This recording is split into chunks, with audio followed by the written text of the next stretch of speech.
इस वीडियो में मैं आपसे बात करूंगा, जैसा कि आप सभी को मालूम है आरपीएससी द्वारा आज फर्स्ट ग्रेड एग्जाम में सब्जेक्टिव पेपर था जो कि जियोग्राफी का एग्जाम आयोजित किया गया। तो इस वीडियो में आज के पेपर में जियोग्राफी के उन प्रश्नों की चर्चा करूंगा जो कि आगामी एग्जाम में आपके लिए पूछे जाते हैं। यानी कि आपका चाहे वो कोई भी एग्जाम हो, पटवारी एग्जाम हो, वीडियो एग्जाम हो, सेकंड ग्रेड एग्जाम हो या फर्स्ट ग्रेड के जो कॉमन सब्जेक्ट वाला पेपर हो, उनमें जो जियोग्राफी के नॉर्मल जो क्वेश्चन पूछे जाते हैं वे जो आज के पेपर में क्वेश्चन पूछे गए उनके बारे में चर्चा करूंगा।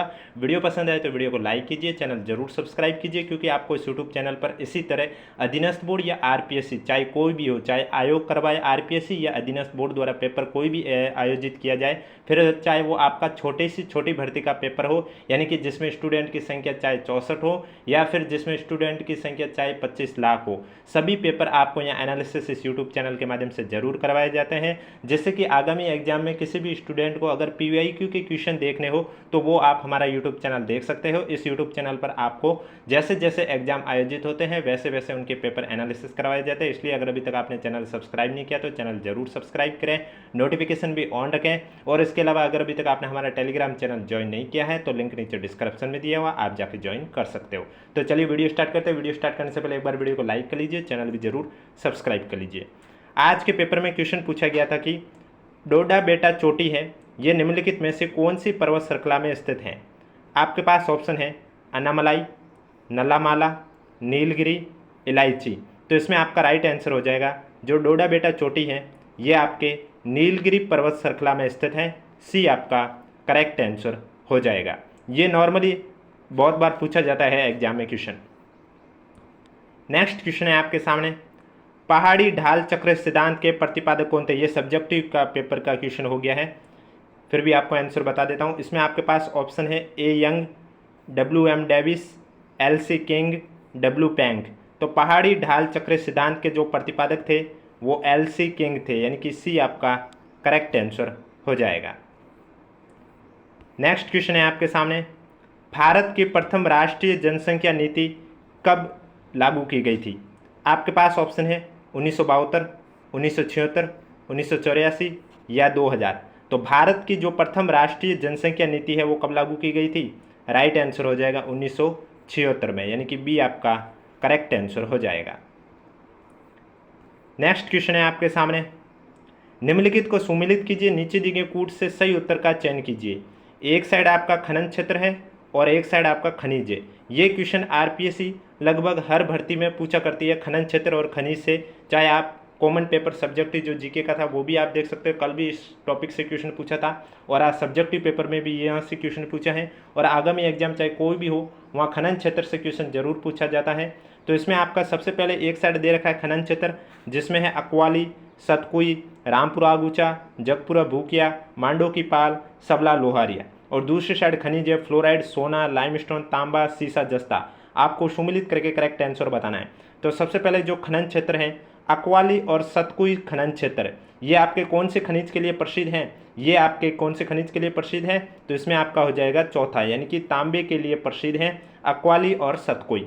इसके बाद है आपका रामपुरा आगूचा। रामपुरा आगूचा जो खनन क्षेत्र है ये आपके शीशे और जस्ते के लिए प्रसिद्ध है। किस खनिज के लिए प्रसिद्ध है, शीशे और जस्ते के लिए प्रसिद्ध है। तो रामपुरा आगूचा में हो जाएगा सीसा जस्ता, यानी कि पांचवा हो जाएगा। फिर दे रखा है जगपुरा भूकिया। जगपुरा भूकिया की बात करें तो ये सोने के लिए प्रसिद्ध है, सोना खनिज है उसके लिए प्रसिद्ध है। तो जगपुरा भूकिया में आपका हो जाएगा सोना। फिर है मांडो की पाल। मांडो की पाल की बात करें तो मांडो की पाल जो खनन क्षेत्र है ये आपके फ्लोराइट खनिज के लिए प्रसिद्ध है। तो फ्लोराइट में हो जाएगा मांडो की पाल। इसके बाद है सबला लोहारिया। सबला लोहारिया की बात करें तो सबला लोहारिया में आपका हो जाएगा लाइमस्टोन खनन। लाइमस्टोन खनिज के लिए सबला लोहारिया खनन क्षेत्र प्रसिद्ध है, यानी कि जो करेक्ट आंसर है वो चौथा, पांचवा, दूसरा, पहला और तीसरा, यानी कि बी आपका करेक्ट आंसर हो जाएगा। और अगर अभी तक वीडियो को लाइक नहीं किया तो एक बार वीडियो को लाइक कर लीजिए, चैनल भी जरूर सब्सक्राइब कर लीजिए, क्योंकि आपको इस यूट्यूब चैनल पर इसी तरह चाहे आरपीएससी का एग्जाम हो या अधीनस्थ बोर्ड का एग्जाम हो उनके पेपर एनालिसिस करवाए जाते हैं। भारत में प्रथम मास्टर प्लान किस शहर के लिए तैयार किया गया था। नई दिल्ली, मुंबई, चेन्नई, कोलकाता। तो पहला जो मास्टर प्लान है वो नई दिल्ली के लिए तैयार किया गया था 1962 में। कब किया गया था, 1962 में। दिल्ली विकास अधिनियम 1957 के अनुसार उन्होंने तैयार किया था। तो जो करेक्ट आंसर है वो आपका हो जाएगा ए आपका राइट आंसर हो जाएगा।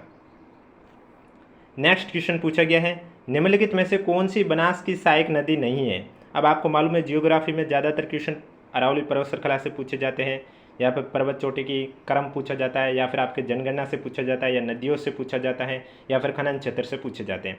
तो आप देख सकते हैं यहाँ पूछा गया है कि बनास नदी की सहायक नदी कौन सी नहीं है। आपके पास ऑप्शन है कोठारी, मोरैन, बेड़च, मोरेल। तो इसमें मैं आपको बता देता हूँ कि बनास नदी की कोठारी सहायक नदी है, बेड़च भी है, मोरेल भी है, लेकिन जो ये मोरैन लिखा हुआ है ये आपके बनास की सहायक नदी नहीं है। इसके अलावा और भी है, जैसे खारी हुई है, मासी हुई है, ये भी आपके बनास की सहायक नदी है, या फिर दही हुई है, ये भी आपके बनास की सहायक नदी है। तो इसमें जो आपका करेक्ट आंसर है वो हो जाएगा बी आपका राइट आंसर हो जाएगा। बनास की सहायक नदी मोरैन नहीं है, मोरेल जरूर है, लेकिन मोरैन है वो आपकी बनास की सहायक नदी नहीं है।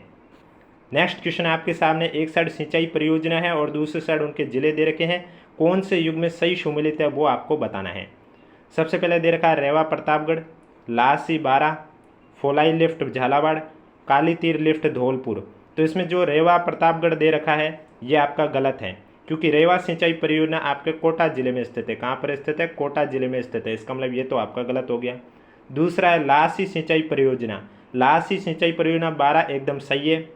फोलाई लिफ्ट सिंचाई परियोजना, अब फोलाई लिफ्ट सिंचाई परियोजना का यहाँ झालावाड़ दे रखा है जो कि गलत है, क्योंकि फोलाई लिफ्ट सिंचाई परियोजना भी आपके बूंदी में स्थित है।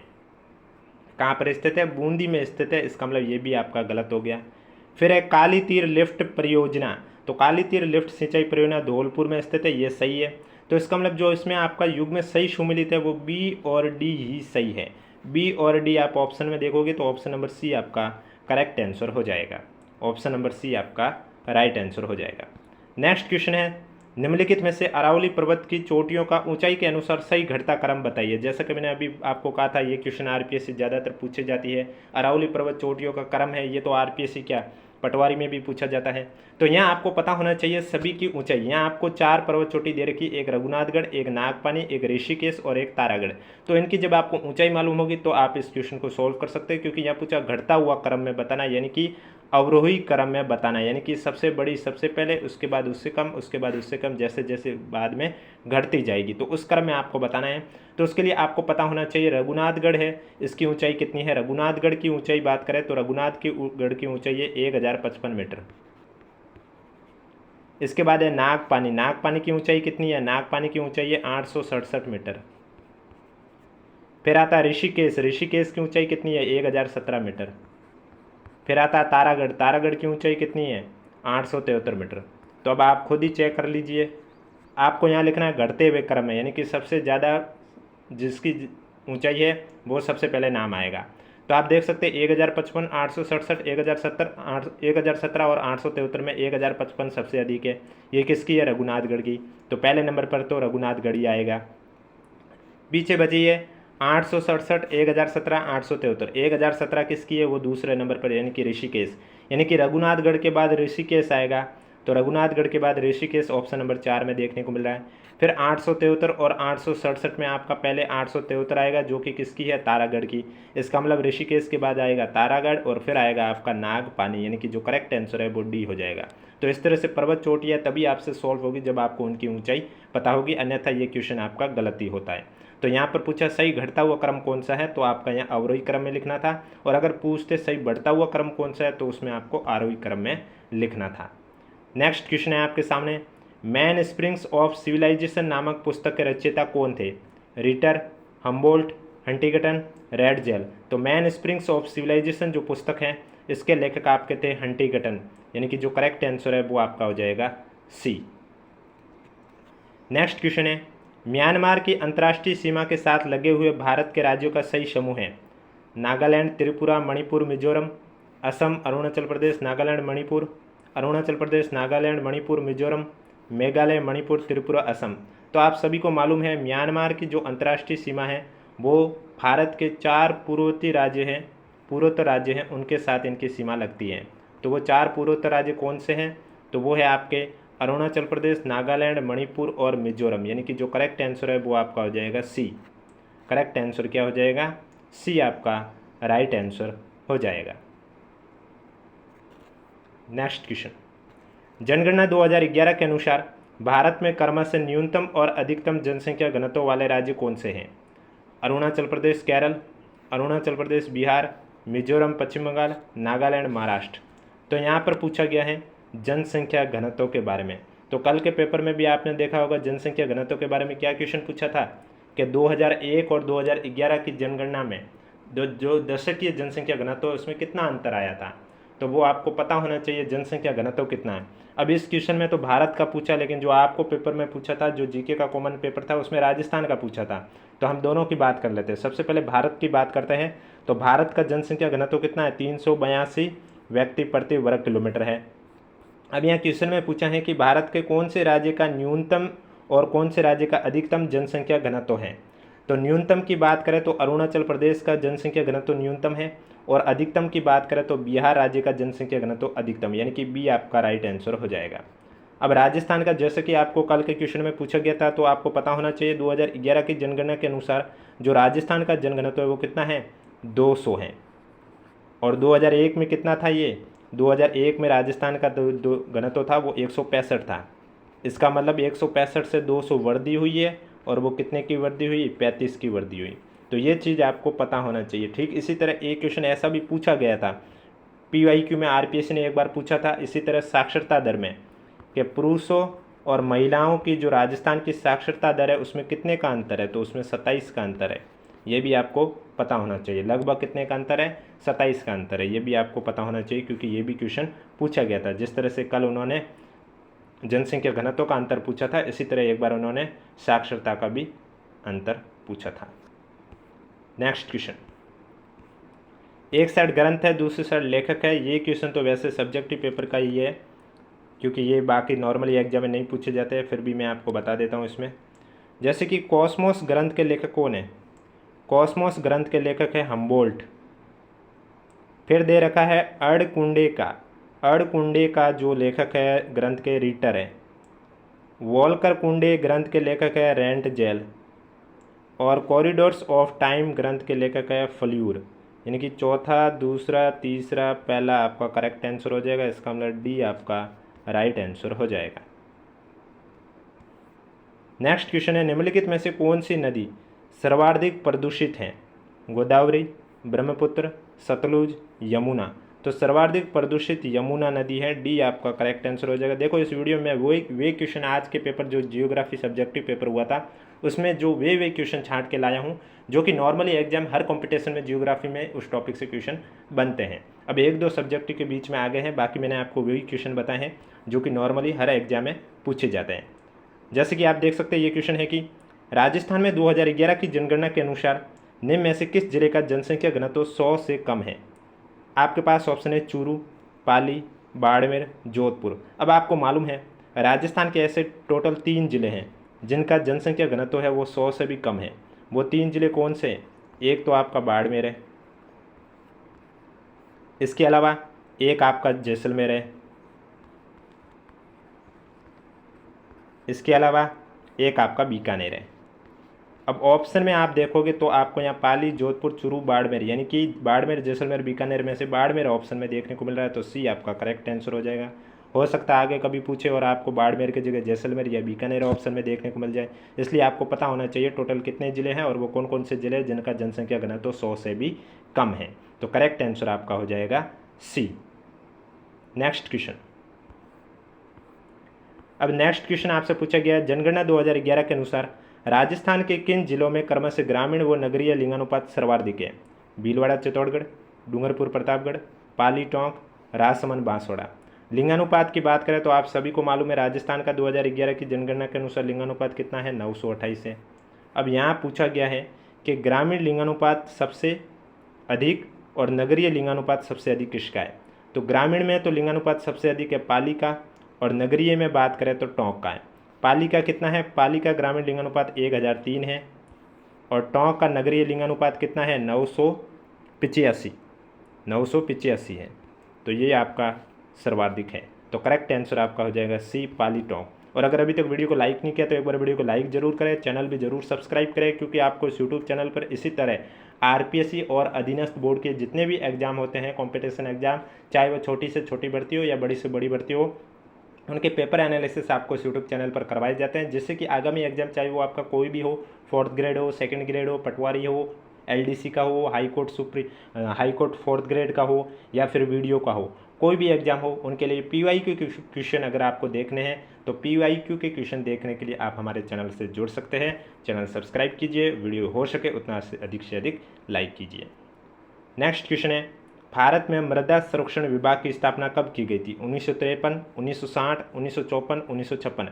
तो मृदा संरक्षण विभाग की स्थापना की गई थी 1956 में, यानी कि डी आपका करेक्ट आंसर हो जाएगा। नेक्स्ट क्वेश्चन है, चंबल 65। ये क्वेश्चन अभी अधीनस्थ बोर्ड ने भी पूछा था, एनएचएम के जो एग्जाम हुए थे उसमें, कि चंबल 65 तथा मंगला उच्च उपज देने वाली किस्म के बीज हैं गेहूं के, ज्वार के, चावल के, बाजरा के। तो चंबल 65 और मंगला ये आपके गेहूं के किस्म के बीज है, यानी कि जो करेक्ट आंसर है वो आपका ए हो जाएगा। और ये चंबल 65 तो अभी एनएचएम ने जून में एग्जाम आयोजित हुआ था, उसमें भी पूछा था कि चंबल 65 किस्म है, ये किसकी है। नेक्स्ट क्वेश्चन, मंगलम सीमेंट लिमिटेड कहाँ स्थित है? मोडक, धौलपुर, भिवाड़ी, अलवर। तो मंगलम सीमेंट है ना, ये आपके मोडक में स्थित है। अब मोडक कहाँ पर है? मोडक आपके कोटा जिले में। कहाँ पर है? कोटा जिले में। तो करेक्ट आंसर आपका हो जाएगा ए। नेक्स्ट क्वेश्चन है, जनगणना 2011 के अनुसार निम्नलिखित में से किन राज्यों में दशकीय जनसंख्या वृद्धि दर 10% से भी कम अंकित हुई है? गोवा पंजाब, गोवा केरल, हिमाचल प्रदेश सिक्किम, केरल सिक्किम। यहाँ भारत के राज्यों की बात चल रही है कि 2011 की जनगणना के अनुसार वे दो कौन से राज्य हैं जहाँ पर दशकीय जनसंख्या वृद्धि दर है वो 10% से भी कम अंकित हुई है। तो इसमें जो आपका करेक्ट आंसर है वो हो जाएगा गोवा और केरल, यानी कि बी आपका करेक्ट आंसर हो जाएगा। नेक्स्ट क्वेश्चन है, निम्नलिखित में से किस राज्य में सर्दियों में बाढ़ आती है? केरल, पश्चिम बंगाल, तमिलनाडु, आंध्र प्रदेश। तो जो तमिलनाडु राज्य है इसमें सर्दियों में बाढ़ आती है, सी आपका करेक्ट आंसर हो जाएगा। नेक्स्ट क्वेश्चन है आपके सामने, विलास तथा लासी सहायक नदियाँ किसकी है? कोठारी की, चंबल की, पार्वती की, काली सिंध की। तो विलास तथा लासी है ये आपके सहायक नदियाँ हैं चंबल की। चंबल की सहायक नदियाँ विलास और लासी, बी आपका करेक्ट आंसर हो जाएगा। तो ये वे क्वेश्चन थे आज के सब्जेक्टिव पेपर में, जो कि कॉमन जियोग्राफी के वे क्वेश्चन जो कि किसी भी कंपटीशन एग्जाम में पूछे जा सकते हैं, उसके बारे में चर्चा की है।